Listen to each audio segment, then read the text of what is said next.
खुलुमबाय नोंथांमोनखौ आंनि गुबुन मोनसे गोदान भिडिअ बरनायनाय हरनाय थाबाय स' दिनैनि भिडिअआ जाहैबाय दिनैहाय आं नोंथांमोननो ओरैबायदि मोनसे मोजां जिनिसनि बागै खोन्थागोन बेनो जाहैबाय नेचार शियरनि pores and marks premium facial oil स' बियो ओरैबायदि मोजां आङो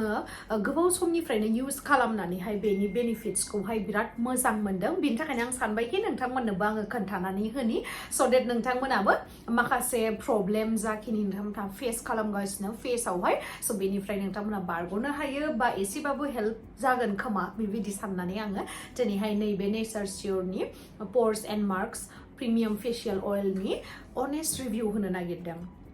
बेयो मोनसे 100% नेचारेल सेफ आरो इफेक्टिभ स' गाइस जिहेतु बियो नेचारेल जिनिसजोंहाय बानायनाय बेनि फ्रेग्रेन्सआबो माखासे ओरैबायदि जरि बुटिनि बायदि आरोना एसे मोनामनाया माने बै जों जे माखासे फेशियल अइलखौ लायो मोदोमना बिबारनि मोदोमो बेबायदि नङा आरोना बियो माने माखासे हार्ब्सफोर बा माखासे नेचारेल बुस्थुफोरजों बानायनायखाय एसे माने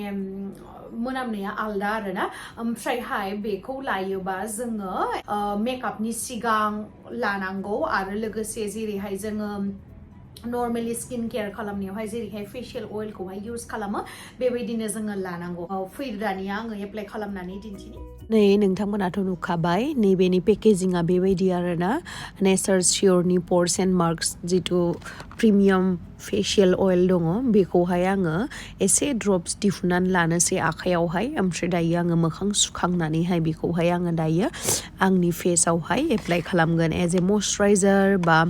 एज ए फेशियल अइल आङो बेखौहाय इउज खालामो जेब्लानाखि आङो मेकआप खालामनायनि सिगां गावनि स्किनखौहाय प्रेप खालामो अब्लाना फोनो आरो लोगोसे उन्दुनायनि सिगां खेबसे फोनो स' बेखौ फोनोब्ला जोंहा स्किनावहाय माखासे प'र्स बा फाइन लाइन्स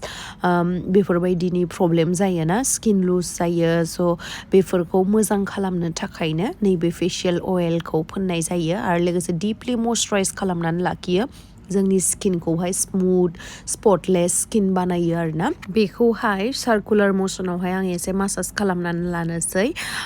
आखायाबो एकदमबारे क्लिन जानांगौ आरोना मोखाङाव फोननाय जिहेतु जोङो मोखांखौ अनो बेखायनो हाइजेनिक थानांगौ जोङो स' बेखौहाय आङो खेबनै फोनो मोखाङावहाय सानसेयाव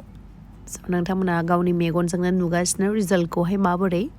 आरो जोंनि एनलार्ज स्किन प'र्सखौहाय फिलआप खालामो आरो लोगोसे फाइन लाइन्सफोर दङबा नैबेफोरावहाय बेफोरखौबो थाबैनो बियो सोखायो आरो स्किनखौहाय बिराद मोजाङै मयस्चाराइज खालामो बे फेशियल अइलखौ नोंथांमोना जेब्लानाखि इउज खालामगोन अब्लानानो मिथिगोन आरोना माने